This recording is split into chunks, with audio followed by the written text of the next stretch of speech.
Welcome to So You Think You Can Write, where we give serious writing critique without taking ourselves too seriously.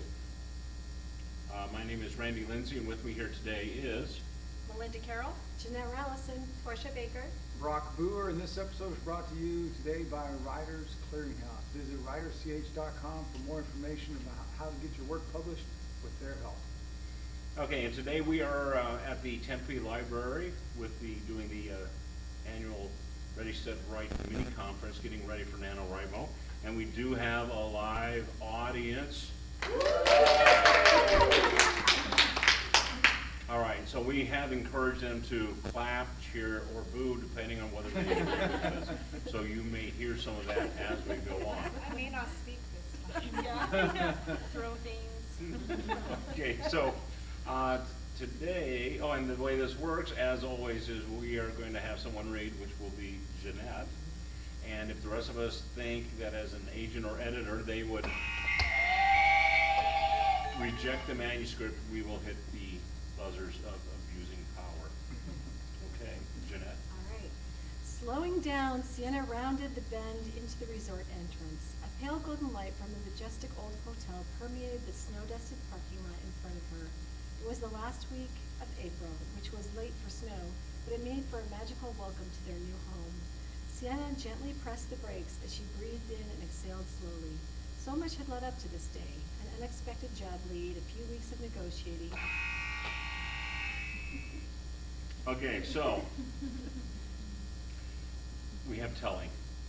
So we start off right away, and we have a rather mundane setting, and then we jump into telling right away. So that It's a majestic old hotel. and No, I I- love that it's a majestic old I think the opening was actually good. It set a Yeah. nice pace to the scene. It actually got my interest, but yeah, it went right to tell. Yeah, I didn't buzz that. I buzzed when. Well, and saying majestic old hotel, that actually is telling as well. Instead of telling us majestic, tell us what is majestic about it.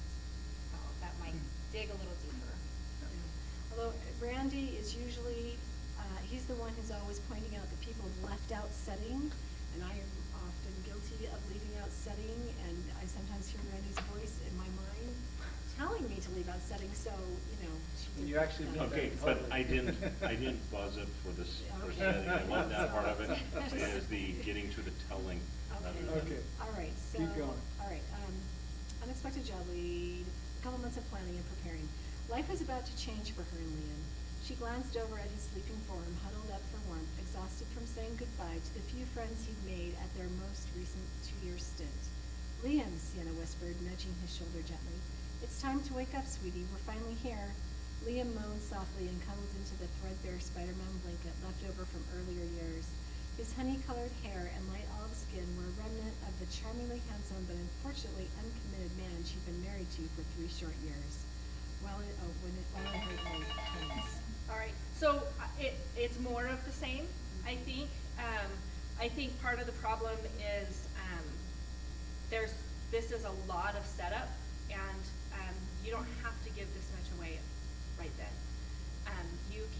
You can weave that it's like all backstory,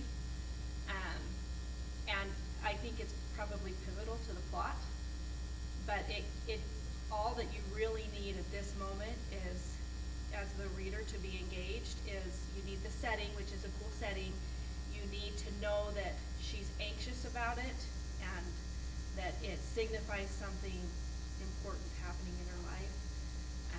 But you don't need the telling, I think, is true. You don't need this much backstory yet.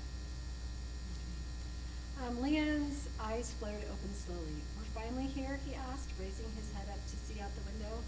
He squinted his eyes at the late night brightness that surrounded them. Is that snow, he asked, slightly confused. Then shaking his head slowly as he took in a panoramic view of the resort, said, it looks like wintertime. Liam looked so young and unsure as he glanced around at the April winter wonderland. Sienna's heart ached for her son. She tousled his hair gently. It does look a bit like wintertime, doesn't it? I'm sure it won't last, though. The snow will melt quickly. Liam looked at her as if he didn't quite believe she knew what she was talking about. Liam, we are going to like this place. In fact, I think we're going to love it. We have a beautiful condo, tennis courts, swimming pools, and 2 restaurants at our beck and call. So again, I think it's just a lot of telling, although I do like the interaction between the mother and the son quite a bit. And the scene is moving along fairly nicely overall. It is still, it's almost like telling, she could say, hey, look, over there's a tennis court, and over here we have, she could actually show him instead of telling him, or she may not want to do it at all at this point. He might create more tension if he was a little more upset, actually. The stakes would be higher. Liam thought about what she said for a moment before replying with a tired, impish grin. Don't forget the gelato shot. Oh yes, how could I forget? She laughed and shook her head slowly. We better try that one out tomorrow, just to make sure it meets our high gelato standards. Good idea, he said with a grin. So that's the first page. Am I the only one who didn't Yeah.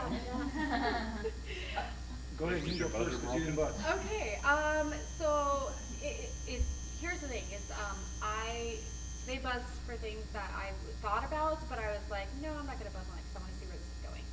So, I will say that I did feel like the tension was quite low. So I was trying to think like, I mean, I don't wanna be prescriptive and tell you, this is how you up tension with this, because it's your story. And the only other thing I was like, wait, did he spot a gelato place? And so I wasn't sure about the gelato place because are they looking around and seeing what there is? Because I felt like that kind of popped out of nowhere. If maybe he sees a gelato place and he's like, look, a gelato place. And she's like, oh, and then she sees it, observes it, that sort of thing. Because I felt like that just kind of popped out of nowhere, unless it was from an earlier conversation they had, is kind of what I was thinking. But anyways, it just kind of threw me off a little bit. But I worry that maybe this isn't the best spot to start, only because I feel like the tension was quite low, and I feel like, okay, her goal here is to make this new place home, is what I'm guessing. But I don't know. It wasn't. There's nothing wrong with it, I guess is what I'm saying. But at the same time, I don't know if I would keep reading because it was too low tension for me. So I think it didn't grab me. Yeah, perhaps a better place to start might be, actually, I know we say don't start with backstory, but maybe the scene right before this where she's leaving the ex, and maybe there's a lot of conflict there, and maybe she has to leave in the middle of the night because he's abusive. So I don't know what the situation is, but if you maybe start there and then transition to this scene, you would have more tension, because if she's running away from a bad relationship, etc., and this is where they're starting, this would have a little more tension, and you would be able to see that, I think. So you're right, I don't know that necessarily we've started in the right spot of the story. I don't know if we need to go this way or we need to go this way based on the information. Right, yeah, or maybe even hint that this, even though I know I'm uprooting my son, this is better than where we were before. And we don't need to know anything beyond that other than we're escaping a much worse situation or something like that. And the thing is, I think, like, we don't know what's at stake. I mean, we can tell the genre, this is gonna be a romance, this think this is, right? And so, you have some of that, oh, we're going into this cool setting and here she is making a new start. But if you could hint that something is at stake for her. Whether she has to make this job work, or they're gonna be out of it, or whatever, I'm not sure where the story's going, but so you would know, like, what's at stake for her, and can you hint at that at the first page? Maybe she daubed her makeup and covered the black eye. Say so. I mean, honestly, we want her to have an abusive ex. Something like that. You seem to be obsessed with. Bring violence into the story. Another option, if you don't want to totally tap into the story problem or the challenge that's gonna happen through the whole story, she can have a small problem that creates tension. Maybe she's got a flat tire and she's supposed to get there at a certain time, her son is tired, and this is just typical of what's happened the last 2 years in her life. Or, something like that where it's not the big problem yet, but it has tension in the moment. It's an immediate problem that gets the reader reading. So, yeah, like if she had a flat tire on the way and she was supposed to be there at a certain time, she could be worrying, this is my first day, are they gonna fire me? Because, and she didn't call because her phone was dead, and then she's like, well, and I can't even say that because then they'll think I'm really disorganized and I don't remember to charge my phone, which I didn't, and she could be all stressed out about this even before. But yeah, give us some whiff of danger, conflict, tension. Yeah, the low tension is certainly the problem with the whole scene. The scene, I like the way it unfolds and the relationship, but it is low tension. The writing is good.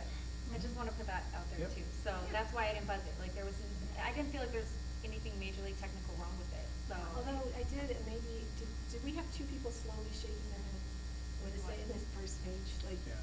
Oh, Yeah, There was I some- would, I didn't catch that. I would only, I would only. Hey, there was internal thought though. Yeah, Just saying. yeah. Yes, there was. I mean, we Yeah, couldn't say anything but yeah, about that's internal just one of thought. those things, yeah, like in my, and 5 people read this to this point, and somebody just pointed out that I started 2 paragraphs almost in a row, thinking logically about it, like that, the exact same, Right. which is, yeah, fine, you just don't not, 2 paragraphs apart, you can't do that, so yeah, you always have to watch for how close you're using the same things, motions. Okay, are we ready to vote? I think so. All right, I'll go ahead and start. I'm gonna give it a right. So the prose is clean, the voice is good. I love the description, but there is no tension, and I think it needs to start somewhere else so that we have a more grabbing start, and we have maybe some conflict going on, and maybe some hint towards a goal. And I don't know that we have any of that, so that's what I'm gonna say. I will also say right.